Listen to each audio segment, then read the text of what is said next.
Hi hello ಎಲ್ರಿಗೂ ನಮಸ್ಕಾರ. Welcome to my channel ಜೀವನ ಸತ್ಯಕತೆ.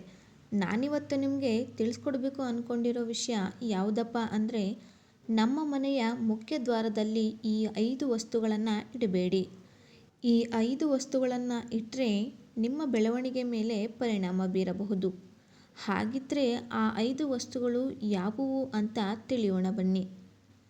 ಈ ವಸ್ತುಗಳನ್ನು ಇಟ್ಟರೆ ಇದರಿಂದಾಗಿ ನಕಾರಾತ್ಮಕ ಶಕ್ತಿಯು ಮನೆಗೆ ಪ್ರವೇಶಿಸಬಹುದು. ಮೊದಲನೆಯದಾಗಿ, ಮುಖ್ಯ ದ್ವಾರದ ಬಳಿ ಒಣಗಿದ ಗಿಡಗಳು ಇಡುವುದು ವಾಸ್ತುಶಾಸ್ತ್ರದ ಪ್ರಕಾರ ಅಶುಭವೆಂದು ಪರಿಗಣಿಸಲಾಗಿದೆ. ಇದು ಮನೆಯಲ್ಲಿ ದುಃಖ ಮತ್ತು ದುಃಖವನ್ನು ಉಂಟುಮಾಡುತ್ತದೆ. ಗಿಡಗಳನ್ನು ನೋಡಿಕೊಳ್ಳಿ ಮತ್ತು ಬಾಡಿದ ಗಿಡಗಳನ್ನು, ಹಸಿರು ತಾಜಾ ಗಿಡಗಳನ್ನು ಹಾಕಿದರೆ ಮನೆಯಲ್ಲಿ ಧನಾತ್ಮಕ ಶಕ್ತಿ ಉಳಿಯುತ್ತದೆ. ಇನ್ನು ಎರಡನೆಯದಾಗಿ, ಮುಖ್ಯ ದ್ವಾರದ ಕೊಳಕು ಡೋರ್ಮ್ಯಾಟ್ ಅನ್ನು ಇರಿಸುವುದು ನಕಾರಾತ್ಮಕ ಶಕ್ತಿ ಮತ್ತು ಅಡಚಣೆಯನ್ನು ಆಕರ್ಷಿಸುತ್ತದೆ. ಶುಭ್ರವಾದ ಡೋರ್ಮ್ಯಾಟ್ ಧನಾತ್ಮಕ ಶಕ್ತಿಯನ್ನು ಕಾಪಾಡಿಕೊಳ್ಳಲು ಸಹಾಯ ಮಾಡುತ್ತದೆ. ಆದ್ದರಿಂದ ಡೋರ್ಮ್ಯಾಟ್ ಅನ್ನು ನಿಯಮಿತವಾಗಿ ಸ್ವಚ್ಛಗೊಳಿಸಿ ಮತ್ತು ಕಾಲಕಾಲಕ್ಕೆ ಅದನ್ನು ಬದಲಾಯಿಸಿ.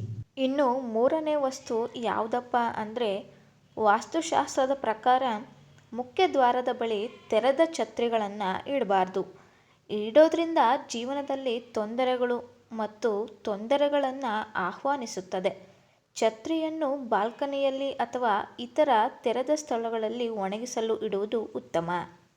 ಇನ್ನು ನಾಲ್ಕನೆಯ ವಸ್ತು ಯಾವುದಪ್ಪ ಅಂದರೆ, ದೇವರು ಮತ್ತು ದೇವತೆಗಳ ಮುರಿದ ವಿಗ್ರಹಗಳನ್ನು ಇಡುವುದು ಅಶುಭವೆಂದು ಹೇಳುತ್ತಾರೆ.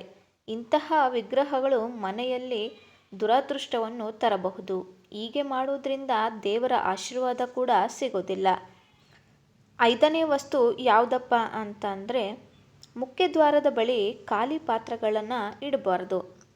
ಪಾತ್ರೆಗಳನ್ನು ಇಡೋದ್ರಿಂದ ನಕಾರಾತ್ಮಕ ಶಕ್ತಿ ಪ್ರಸರಣವಾಗುತ್ತದೆ. ಹಾಗೂ ವಾಸ್ತುಶಾಸ್ತ್ರದ ಪ್ರಕಾರ ಪ್ರವೇಶ ದ್ವಾರದಲ್ಲಿ ಖಾಲಿ ಹೂದಾನಿ ಅಥವಾ ಪಾತ್ರೆಗಳನ್ನು ಇಡೋದ್ರಿಂದ ಸಮೃದ್ಧಿ ಮತ್ತು ಅದೃಷ್ಟದ ಹರಿವನ್ನು ತಡೆಯಬಹುದು.